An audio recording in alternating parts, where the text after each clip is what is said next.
Hey everyone, this is Rocky from WeLearnChess.com. This is just a quick follow-up video to my last video on the Danish Gambit and how to play against it as black. And in the last video I just showed some lines of where you can play the declined version, which is a little bit more conservative, but you still get basically immediate equality in all lines. And you can play the accepted version, which could net you 1 to 2 pawns. It's a lot riskier and more aggressive for black, but you can get good positions that way too if you know what you're doing.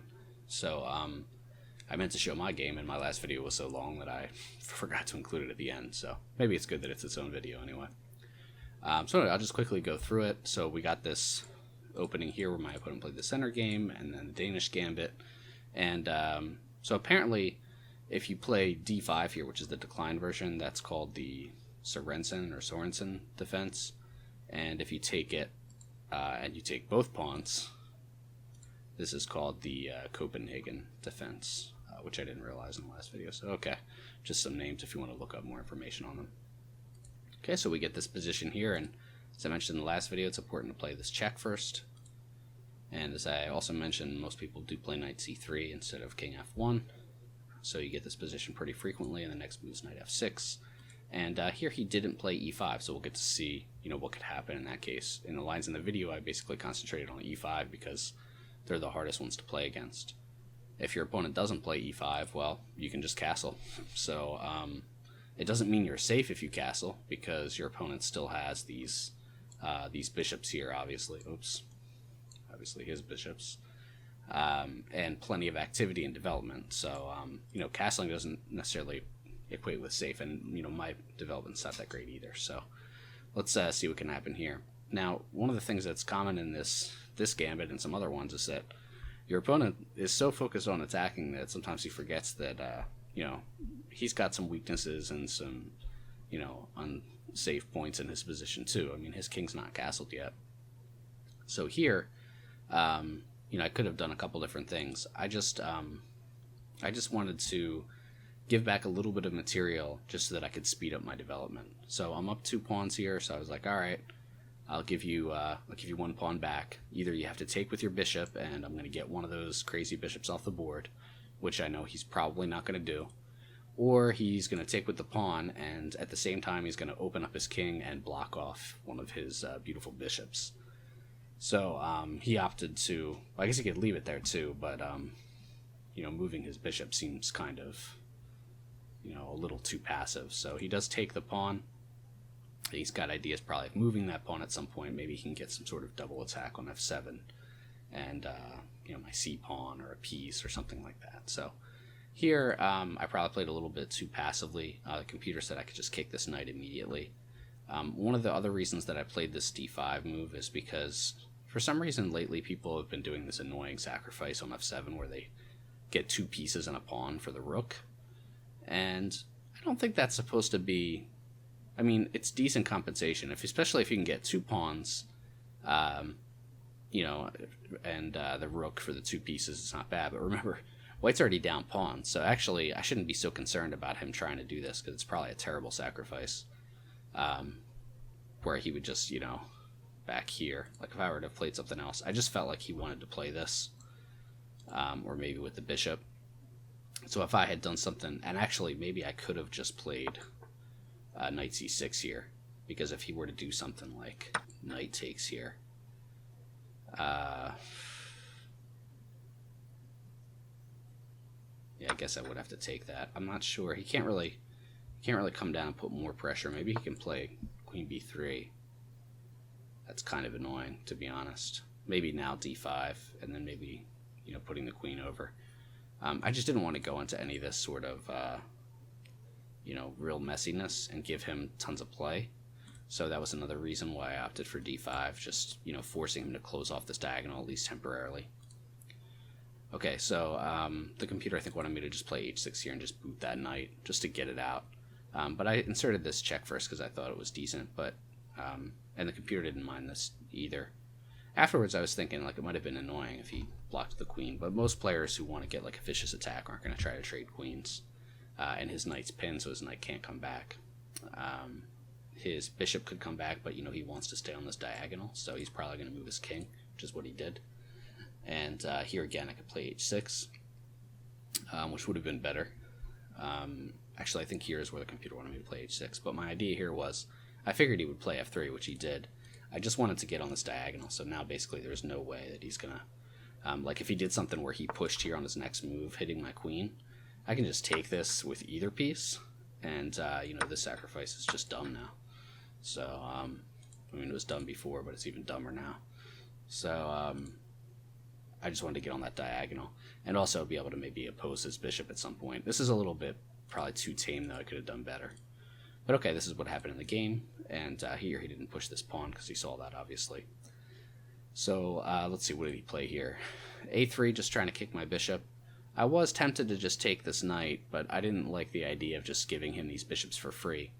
So although this might not have been the best move, I just dropped back because now it blocks off this pawn, and this bishop is looking pretty silly for now. You know, I'm up a couple pawns. I'm starting to catch up in development. I didn't feel like I had to give him, like, you know, these beautiful bishops. So, you know, he can get them on his own anyway, but he's going to have to work for it a little bit. I don't want to just give it to him. So, okay, he's, you know, really trying to attack here. So he's hitting d7. He's lining up more on this diagonal if he was able to move this pawn at some point, although it looks like it's going to be hard for him to do that. And here I just wanted to develop. He actually can't take this pawn right here because I could play here, and then I'm hitting his bishop and he can't save it. And maybe I can even trap his queen, I don't know. So he didn't take that. Instead, he just developed, which I kind of saw while I was waiting for him to move, and I was like, oh, wait, now I'm kind of giving him some initiative. And, I mean, if you're going to take 2 pawns in the opening, you got to expect your opponent to get some initiative, and to be honest, I haven't really gotten hit with much so far. I do have discoveries on his knight. I just wasn't able to really find a great way to move my knight and get his at the same time. Because if I do something like knight takes here to try to get his knight, I mean, then he just gets, like, I don't know, he gets a lot of activity. I like that his bishop is blocked off, so that's why I didn't go for anything like that. I just moved my queen, and here I get a piece off, and a lot of times when you can get a piece off in these openings, you know, you've made great progress. So, okay, his knight's getting hit, and, you know, it's pretty logical he's going to take back here. He might even be able to get one of my bishops off the board, which I didn't really want to let him trade his knight for my bishop so that he had the bishop pair. But at the same time, I didn't want to do any sort of crazy stuff where I'm, you know, moving my piece too many times and then potentially allowing him to move this pawn. So if he takes the bishop, he takes it. But first he's got to... Well, he didn't actually have to move his queen here, but he did set up a checkmate threat, so you always got to be careful, and especially when he's got these 2 bishops lined up against your king, you do have to see, you know, what move is going to be the easiest for you to defend against. Here I just wanted to block off that diagonal, so I've kind of got both diagonals blocked off with these mechanisms, and this also gave my bishop a route to come back and go after that pawn. So now he moved his bishop so he can keep his 2 bishops. Like I said, players who play this option, I mean, they really, really love having their bishops on adjacent diagonals. I mean, it's probably why they choose this opening. So they're almost always going to move their bishop if you get a tempo on the knight.